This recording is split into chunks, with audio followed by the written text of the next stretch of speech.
Maturity এমনি আসে না, অনেক ধাক্কা খেয়ে মানুষের ম্যাচুরিটি আসে। সহজে পাওয়া যায় সেটা হলো ধোঁকা, যেটা খুব কষ্ট করে পাওয়া যায় সেটা হলো সম্মান, যেটা হৃদয় থেকে পাওয়া যায় সেটা হলো ভালোবাসা, আর যেটা ভাগ্য করে পাওয়া যায় সেটা হলো বন্ধুত্ব। কেন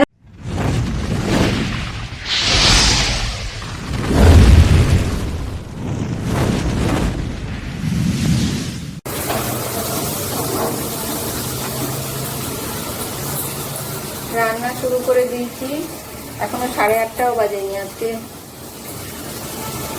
বর কাজে যাবে না, অফিস যাবে না, কেননা একটু পেটের প্রবলেম হচ্ছে, কালকে থেকে ওষুধ এনে খাচ্ছে, আর ভালো লাগছে না।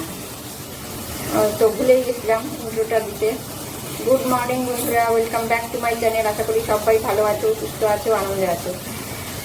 বলি আজকে রান্নাটা শুরু করে দিচ্ছি কেন, আমাকে একটু পোস্ট অফিস যেতে হবে আজকে 10টার সময়, কাছেই পোস্ট অফিস, মোড়ের মাথাতে। তবু রান্নাবান্না শুরু করে দিলাম।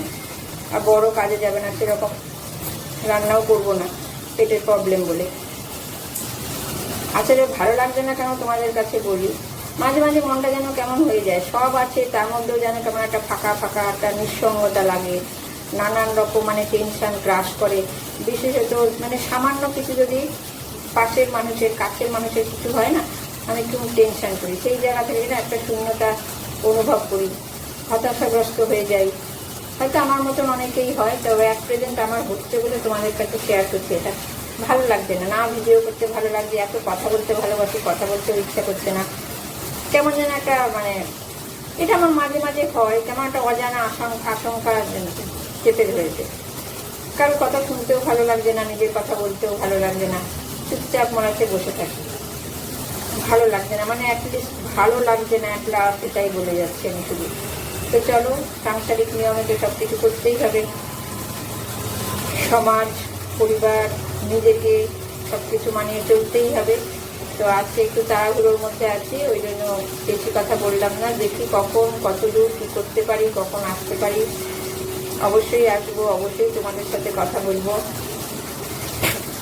আর মানুষ হতাশাগ্রস্ত কখনো হয় যেন, আমার মনে হয় বিশেষ করে যখন নাকি তুমি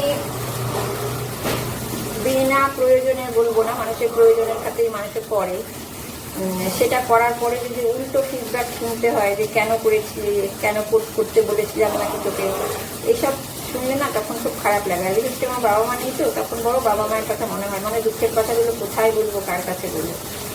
বাবা মা থাকাটা ভীষণ প্রয়োজন, জানো। বাবা মারা মনে করে ছেলে মেয়ে বড় করে দিয়েছি, তাদের নিজস্ব বুদ্ধি আছে, বিবেচনা হয়েছে, কিন্তু না, একটা স্টেজের পর প্রতিটা স্টেজেই বাবা মাকে প্রয়োজন আছে আমার মনে হয়। সে যতই যে পাশের মানুষ, কাছের মানুষ, যাই হোক না, বাবা মায়ের স্থান বাবা মাই হয় সবসময়। তো চলো রান্না করে নিই, আমাকে আবার পোস্ট অফিস যেতে হবে, তো পরে কথা বলবো তোমাদের সাথে। তো কাজকর্ম সেরে চলে এসেছি পোস্ট অফিসে। দেখো এখানে বোকার মতন বসে আছি। আমার এরকম বোকার মতন বসে থাকতে ভালো লাগে না। পোস্ট অফিসে পেমেন্ট নিতে এলেই না এরকম বোকার মতন বসে থাকতে হয়। আজকে আবার দেরি হচ্ছে, জানি না কী কারণে, এখনও জানতে পারিনি। জানলে অবশ্যই তোমাদেরকে জানাবো।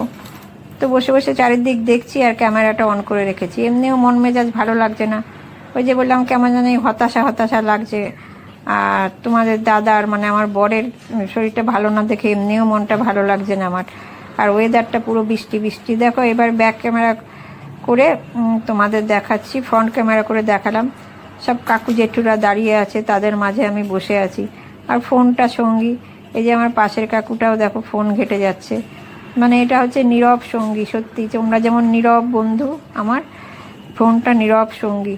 তো এই করে করেই সময় কাটাচ্ছি। পেমেন্টটা পেলে বাড়ি চলে যাব, গিয়ে কথা বলব। বাড়ি চলে এলাম বন্ধুরা, এসে স্নান ফান করবো, ড্রেস চেঞ্জ করে।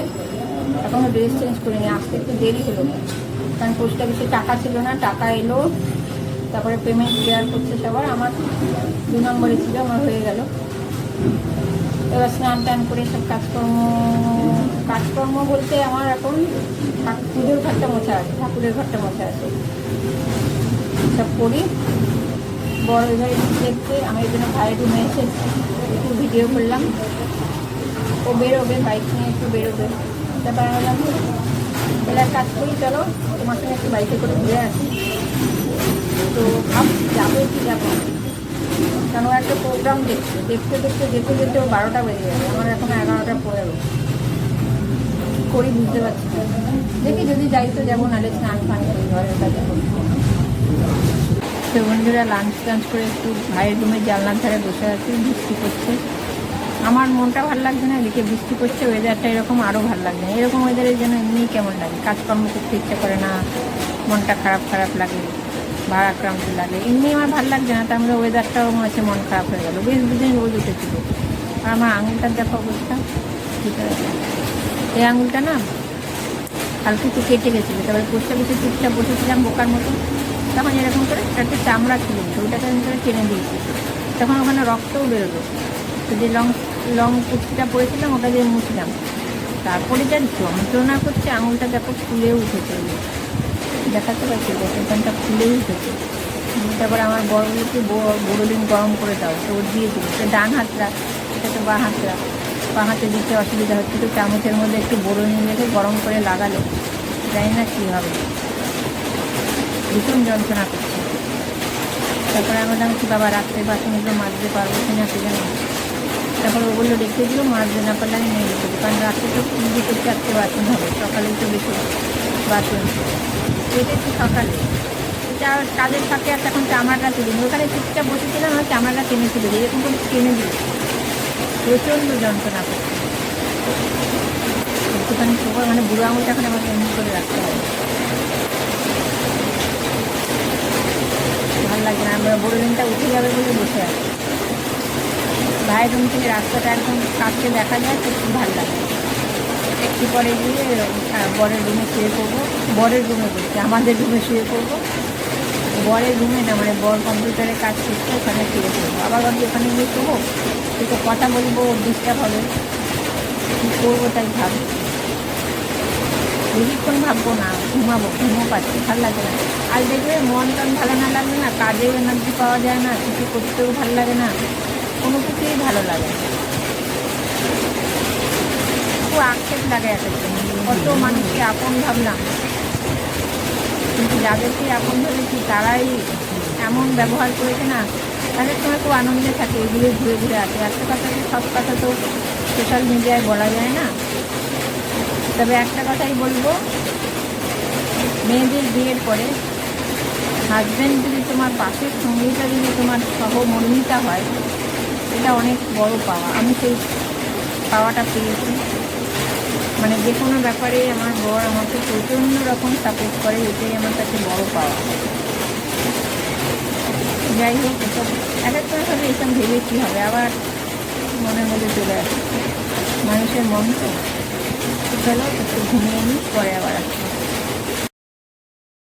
তো দেখো বন্ধুরা, বিস্কুট শেষ হয়ে গেছে, এখানে আমার মাসকাবারির জিনিসপত্র থাকে, এখানে বিস্কুটের প্যাকেট বের করে, বলছি কৌটো, প্যাকেট বের করে কৌটোতে ঢালবো আর কি, ওই জন্য নামাচ্ছি। এখন বিকেলবেলা ভাবছি কোন প্যাকেটটা খুলবো আর কি, ডিসাইড করে একটা প্যাকেট নিয়ে ভরবো। আর অনেক কথাই ভাবছিলাম, ব্যালকনিতে বসেছিলাম, বসে অনেক কথাই ভাবছিলাম, যেন মানুষ ম্যাচুরিটি এমনি আসে না, অনেক ধাক্কা খেয়ে মানুষের ম্যাচুরিটি আসে। আজকে অনেক পুরনো কথা মনে পড়ছে, তাই এই কথাগুলো তোমাদের সাথে শেয়ার করছি। এই জীবন থেকে আমি কি বুঝেছি জানো, যেটা খুব সহজে পাওয়া যায় সেটা হলো ধোঁকা, যেটা খুব কষ্ট করে পাওয়া যায় সেটা হলো সম্মান, যেটা হৃদয় থেকে পাওয়া যায় সেটা হলো ভালোবাসা, আর যেটা ভাগ্য করে পাওয়া যায় সেটা হলো বন্ধুত্ব। কেন বললাম জানো, বন্ধুত্ব একটা এমন জিনিস খুব ভাগ্য করে পাওয়া যায়। এই যে দেখো তোমাদের সঙ্গে বন্ধুত্ব, হয়তো কোনোদিন জীবনে দেখা হবে না, এই ছোট্ট ফোনের মাধ্যমে তোমাদের মানে একদম মনের গভীরে আমি ঢুকে যাই, আবার তোমরাও আমার মনের গভীরে ঢুকে যাও। এই জন্যই শেষে এটা বললাম। সবাই আপন সাজতে চায়, যেন ছোট করে বলি, কিন্তু কেউ আপন হয় না। এই বন্ধুত্বটাই আমার মনে হয় একমাত্র আপন থাকে। আমরা কে কোথায় থাকি কেউ হয়তো জানিও না কে কোথায় থাকি, কিন্তু দেখো এই ভিডিওর মাধ্যমে আমাদের বন্ধুত্ব চলেছে। তো আজকের ভিডিওটা আমি এখানেই শেষ করছি। মনটা ভালো নেই বলে ভিডিওটাও ভালো হলো না। শারীরিক কারণের থেকে মনে হয় মানসিক কারণটাই বেশি প্রভাবিত করে মানুষকে। তো চলো, আজকের ভিডিওটা খুব ছোট হলো, আর খুব একটা ভালো হলো না। আশা করি পরবর্তী ভিডিও ভালো করে তোমাদের সামনে প্রেজেন্ট করতে পারবো। তো আমি রাত্রি পর্যন্ত ভিডিও করি, কিন্তু আজকে আর রাত্রি পর্যন্ত ভিডিও করলাম না, ভিডিওটা এখানেই এন্ড করলাম। তোমরা সবাই ভালো থেকো, সুস্থ থেকো, আনন্দে থেকো। আজকের ভিডিওটা আমি এখানেই শেষ করলাম। টাটা।